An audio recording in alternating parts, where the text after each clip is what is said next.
Um, my name is Nadia Malaika. I work for Unilever in the HR department. I'll give you a little bit of background about myself before I start. I graduated from King Abdulaziz University.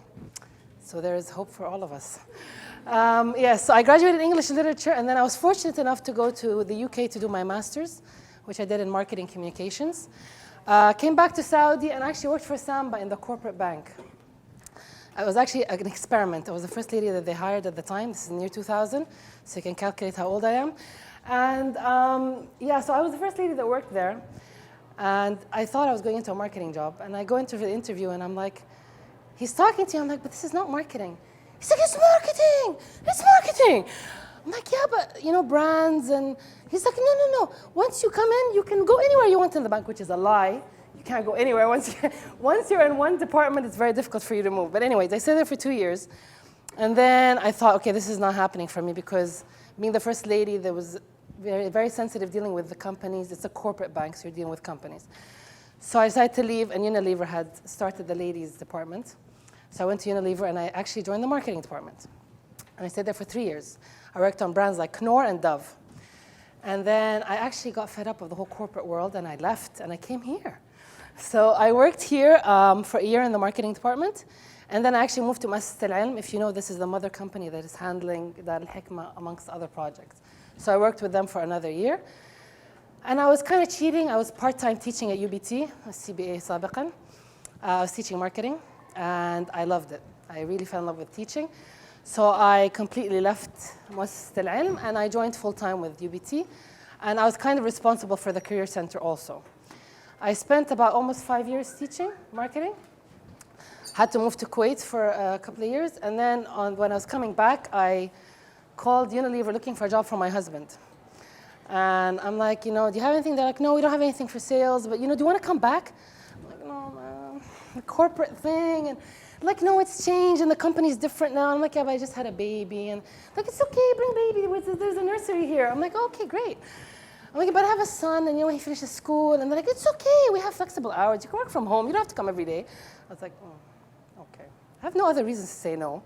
I'm like, and it's in HR. I'm like, HR? I have no experience in HR.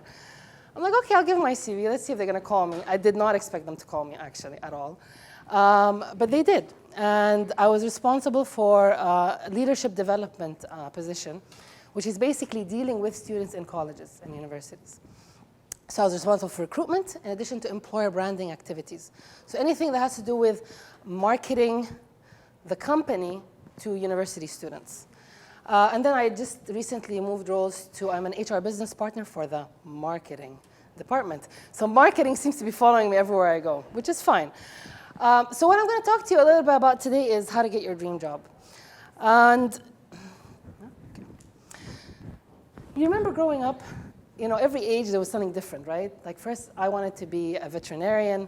Then I saw Indiana Jones. I don't know if anyone knows Indiana Jones, okay? It's a really old movie. And I wanted to be an archaeologist. And so every year was something different, yeah? And I'm sure you've experienced the same thing, right? Probably most of us wanted to be doctors, and then we realized how much studying is involved, so forget that. So things like that. So it's constantly changing.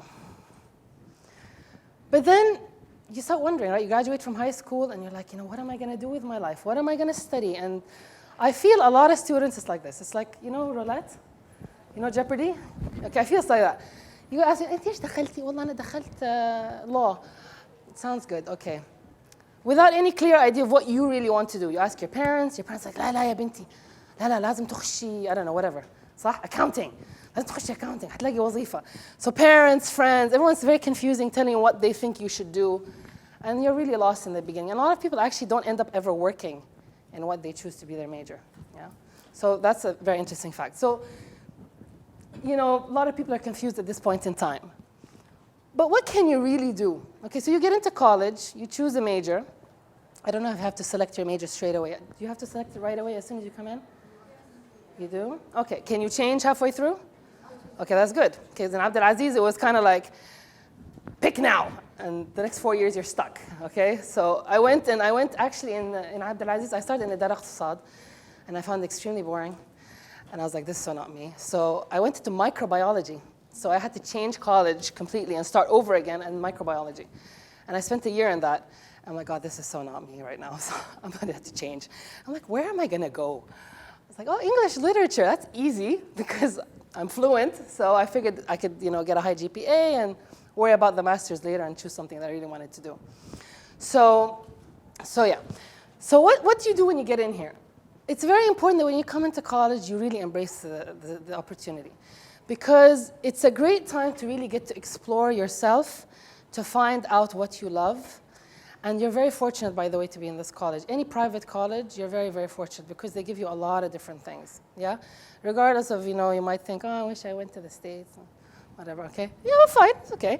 But you really need to embrace the college life. So you need to treat it like a job. Get to know your teachers, be active, be curious. Don't make people beg you to do stuff. Do it because you really want to. It is very, very important to have that kind of a personality, yeah? Take advantage of student life. You have so many clubs here, different things that you can do with your time. Seek counseling. I'm sure you have like counselors, whether it's emotional, nutritional, career. Go to the events. Be compassionate and volunteer in different events that are happening in the college. Improve your English. I'm sure a lot of you have a very good level of English, but also it's not just speaking English. It's your written English. You'll be able to express yourself well in English, so read a lot. And of course, the computer skills. So most people are good at these things, but some people are a little bit behind also. But keep all of these things in mind. Try to, as much as you can, embrace every moment of this 4 years that you're going to spend, because this is the true time that you can find out about yourself. Okay, so you need to understand, what do you really like? What do you enjoy doing? So, are you the kind of person that, likes to work alone, or do you like to work in groups? Do you take initiative? Do you like to organize things? What are the things that you really, really enjoy doing? Do you like working with words and colors? You like working to make money. Some people, have that drive, like sales or whatever, to make, a lot of money. You like solving problems. Is the mic okay? Okay, all right. All of these different things. And the more you experience different things in college, the more you're going to be able to answer these questions. Yeah? And it's very, very important you do this soul searching now, so you can find out at least roughly, what direction you want your life to be headed in. And I think it's also very, very important is, in this point of your life, have a long-term goal. Don't ever have something like, my goal is to own my own business. It's not a goal. Okay? You have to have some general, bigger idea of what you really want to do. What is your mark going to be in this life? When you, after a long life, pass away, what is your legacy going to be? Okay? So you need to think of the bigger picture, and it's really very, very important to do that. So you graduated. Now what? Where do I start? I need to find a job. I need to find, everyone's bugging me, تحت توظفي اشتغلي, صح? So you need to find a job. What happens a lot of times is students expect to find the perfect job as soon as they graduate. And I've seen like a lot of students go for interview. أنا صراحة أبغى 13,000. She has zero experience. She's never done anything in college, like at all. She just graduated. Good for you. And she has very high expectations. They're not doing you a favor by you're not doing them a favor by actually joining their company. If a fresh graduate who has zero experience, you just get a job, whatever it is, okay? So you need to have much more realistic expectations of how much you're going to be paid and what kind of a job you might get, okay? I'm not saying that you have to necessarily really, you have a college degree. I know there are certain standards that you want to abide by, but at the same time, you have to really have realistic expectations, okay? So take your time and, embrace the opportunities. If you look at my career, I've jumped a lot, okay? And my philosophy about having a job is very different than a lot of other people. For me, it's all about growing myself as a person and the experiences that I have. Some people, for example, like to spend 20 years just doing accounting and growing in that specific field, which is fine. If that's your personality, that's great. I'm the kind of person I get bored and I like to try different things. So if that's the kind of person you are, then you need to figure that out. And you need to maybe pick a job that will allow you the opportunity to be able to change every once in a while, okay? So like I said, don't be afraid to experiment and never stop learning. I understand some people don't even read a single book after they graduate because, to graduate you have to read some books, but then when you're done, no, it's very important that you stay curious, okay? Always ask yourself questions. What am I doing? Explore, read about psychology, read about leadership, read about history.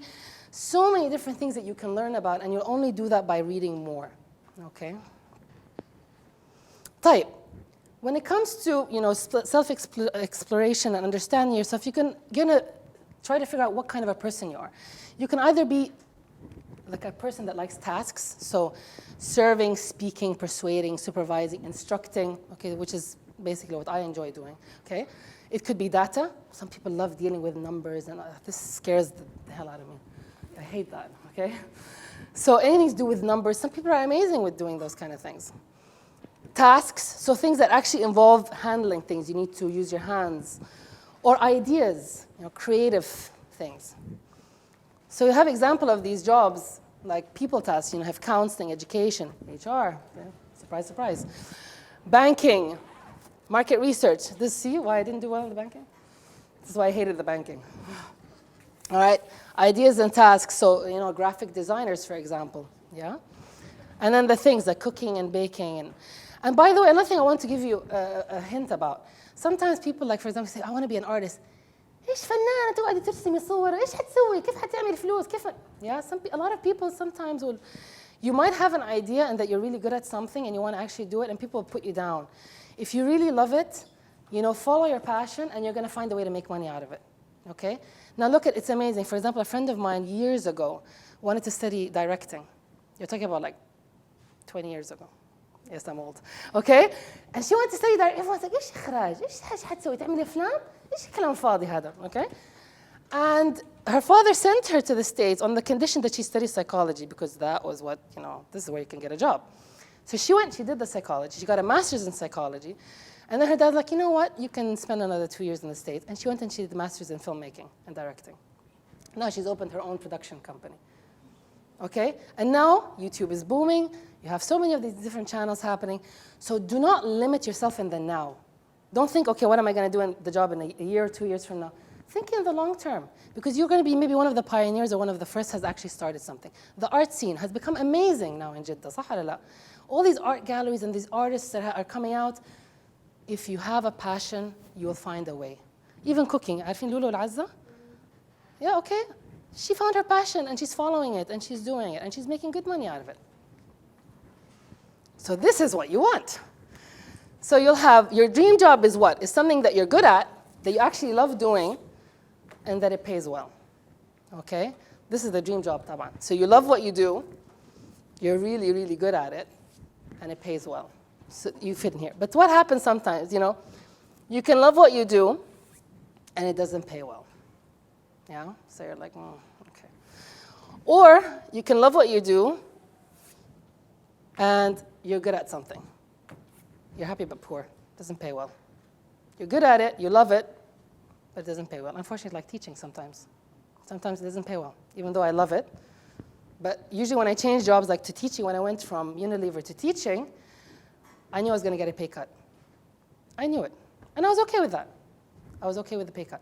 Because it was, for me, a personal fulfillment. So if you can afford to do that, do it.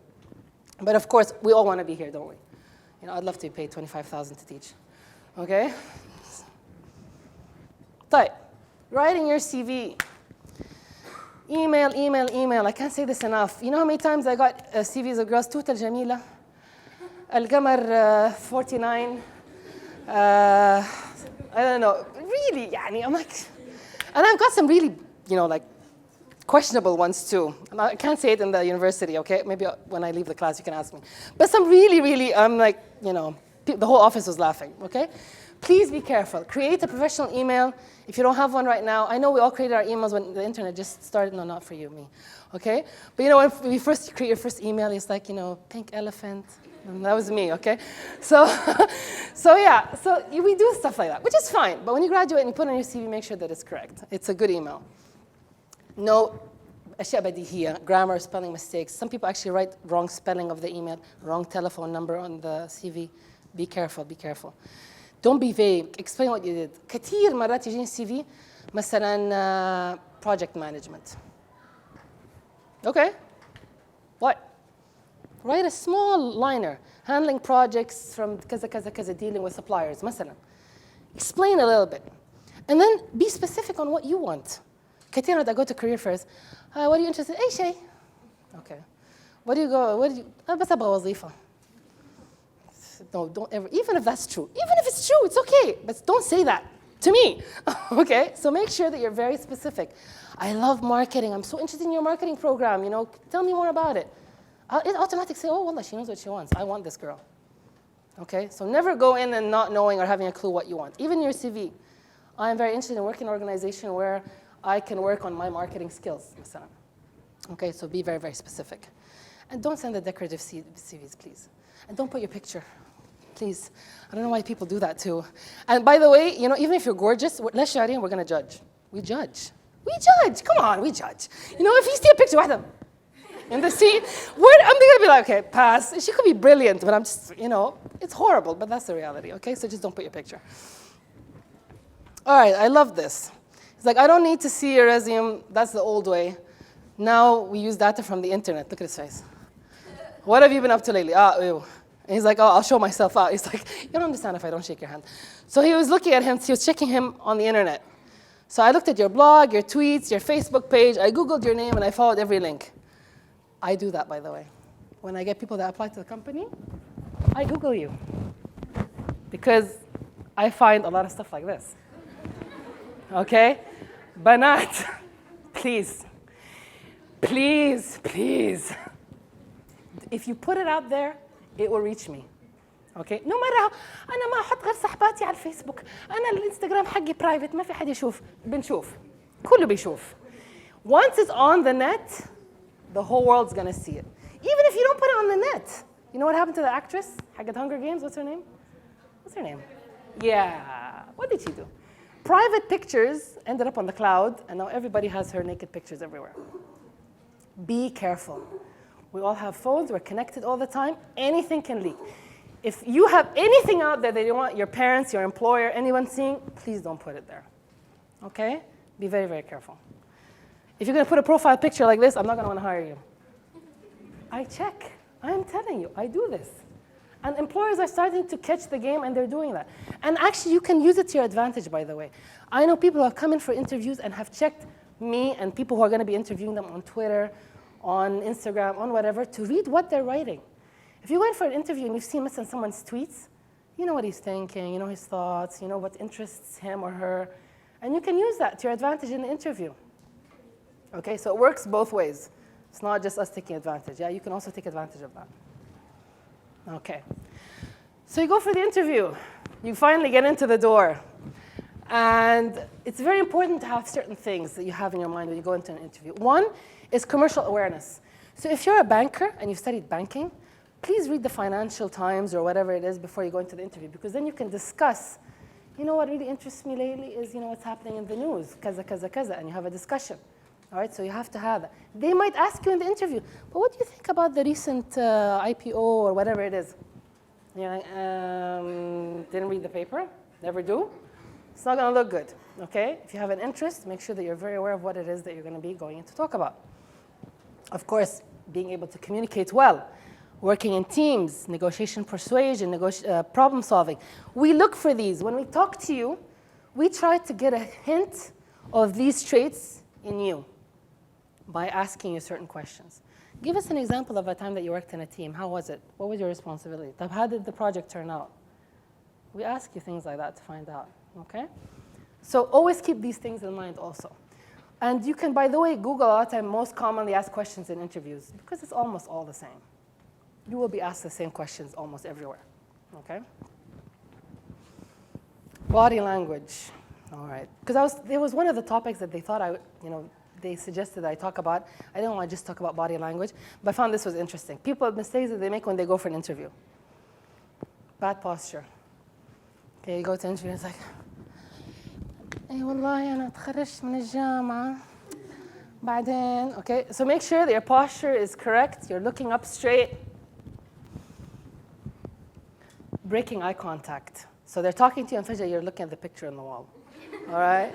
Don't ever break eye contact. All right? Just always make sure that you're engaging with the person, especially when you're introducing yourself. Okay, if you don't shake hands, that's fine. But if you do, fulana, firm stare, confident. All right? Even if you're nervous as hell, it's okay. But, confident look, act a little bit.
hopefully help you get a job. Like I said, what I always talk to students about over and over again is about the experience thing, okay? And like I said, it's a very competitive market out there, okay? You have like thousands of people studying in the US, England, Australia, whatever it is, they're gonna be coming back. You're gonna be competing. لا شعارين people are gonna judge, yeah? Even if it's, sorry على الكلمة, جامعة برا, okay? And they say USA on it, versus مثلا maybe that الحكمة, they're like, I think I want the US graduate. Unfortunately, we do that. Yeah, we assume that just because you went and studied abroad that the university is a good one or it's a accredited one or whatever. Rarely will they actually go and check the JAMA, just from the name, okay? So the only way that you can gain an advantage over anybody else is if you really equip yourself. And the way to do that is constant self-improvement. Don't make people force you to do things. You really need to do it because you want to, yeah? And the only way that you're going to improve and develop yourself is constant self-reflection. I know people say, oh, you know, I'm really bad at public speaking, and they join Toastmasters, yeah, so that they can work on that. So they can acknowledge that there are certain things that they're not really very good at. Join drama. You know, drama does wonders, by the way. When I was in high school, I was in Dar al-Fikr, by the way. I'm a Dar al-Fikr graduate, so I was your neighbor. We had drama at the time, and I realized that that really helped me. Because honestly, I don't get that nervous when I talk in public. Alhamdulillah. But it helps you. If you're the kind of person that really gets nervous talking in public, do push yourself. You know, don't cower away from things that scare you. What's the worst that can happen? People laugh a little bit? That's not nice, is it? No, but I mean, what's the worst that can happen? You know, you fall a couple of times and whatever. It's okay, it's fine. You know, making mistakes is okay, it's all part of the learning process. And if you don't make the mistakes, then you're never gonna learn anything, yeah? And I'm telling you, sometimes I'm a mom, you know, you want to see your kid do well, and you don't want to see them making mistakes and all that stuff. But you have to realize that even if your parents sometimes give you a hard time, you say, trust me, you know. They've raised you the best way they know how. And then there's going to be a certain point in life where they're going to have to. I know some parents, they can't do that, right? Do their parents drive you nuts? They just won't let you go, ever. Okay? Even if you're married with kids, they think that you're still incapable. Yeah? So yeah. So just always, always challenge yourself. If you ever see speakers, if I'm coming again, please bring more of your friends. No, just kidding. But yes, don't let it be, I'll give you 5 whatever points if you, what do they call them, these merit points or whatever? This participation. In IFA they call it something else, I can't remember anyways. But I'm always wondering, like, does she actually want to be here, or is this something that someone had to force? Allah khaliki bas ta'ali 1 hour, this person from Unilever is going to come talk, and then, you know, you can go to your, did you go for her exam? There's a girl that wanted to go for her exam. Get up, guys. You can go for your exam. So yeah, that's the best advice that I can give to you. And don't let anybody intimidate you or make you nervous by your decisions. Okay? If you know what you want in this life, then follow it. And stick to it. And even if the whole world tells you that you're making a mistake, don't do stupid stuff. Okay? بالمعايير الجنرال يعني. But when it comes to your career, don't be scared to change if that's what you want to do. Don't feel that you have to work somewhere if you really don't want to. Okay? All right. Q&A. Questions? No? All right. Thank you very much. I'm done.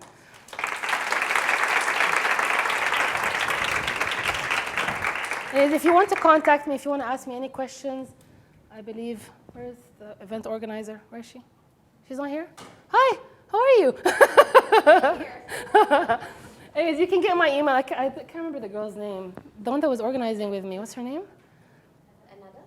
Nada? Yes, Nada. Okay, she has my email. Seriously, anytime, if you guys need anything, email me personally. I will try and help you. Any questions about your career, if you have a project that you're working on, I am really sincere. I am here to help you guys out, okay?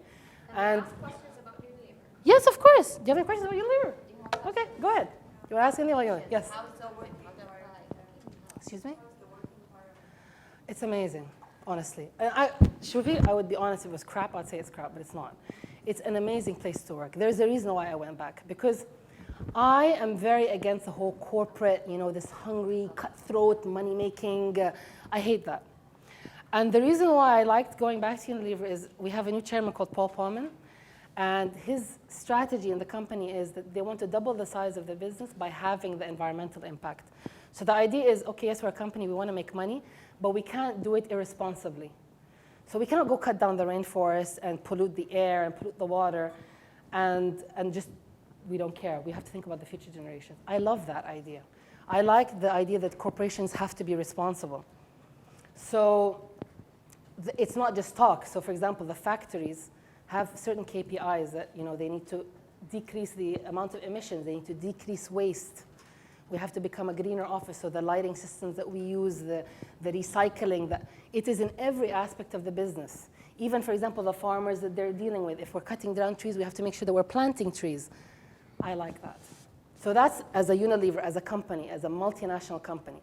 As a Saudi environment, it's great. Like I said, we have the nursery. I take my daughter into meetings. It's that cool.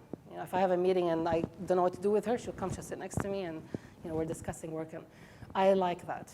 It's a very much a friendly, family-oriented company. The fact that it's very flexible. I don't have to go to the office. I don't feel pressure to go every single day. I go because I like it. I enjoy seeing my colleagues every day, but I'm not pressured. It's called a performance-based culture. They will judge you on your output. We realize that people are effective at different times of the day in different places. So one day I'm bored, I go to Costa a lot. I go to Costa, أفتح Wi-Fi. I have linked to my emails في الشغل, and I do my work from Costa the entire day. I like that too. Some people might not like that. You have to, this is why I'm saying it's very important that you understand what kind of a person that you are. And the only way you'll be able to do that is by experiencing things. And then when you choose your company, you're going to choose a company that fits your ideas of what a nice workplace is. Some people like this cutthroat, competitive kind of a, kind of almost stab you in the back kind of environment. It's so competitive and so cutting edge, and you're always on your toes. People thrive on that. Some people thrive on that. And to me, that's not the environment that I like to be in. So in that sense, I really genuinely do. And the only time I will leave Unilever is to go back to teaching, because I genuinely love teaching. And I told my boss, because he's like, what do you want? What do you see yourself in 5 years? The question. What do you see? I'm like, probably back in teaching. He's like, I'm being honest. I'm being honest. I gave my CV. So talk to some people. But yeah, I'm going to give Unilever another couple of years, and then I will actively look out for teaching again, because I enjoy interacting with students, honestly. And yeah, and it's cliche and as nerdy as it sounds, but you are the future of the country. And if I can have a tiny bit of just spark something in you, that's good enough for me. That's my legacy.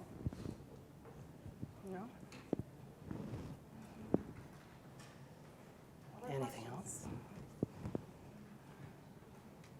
Okay. Thank you.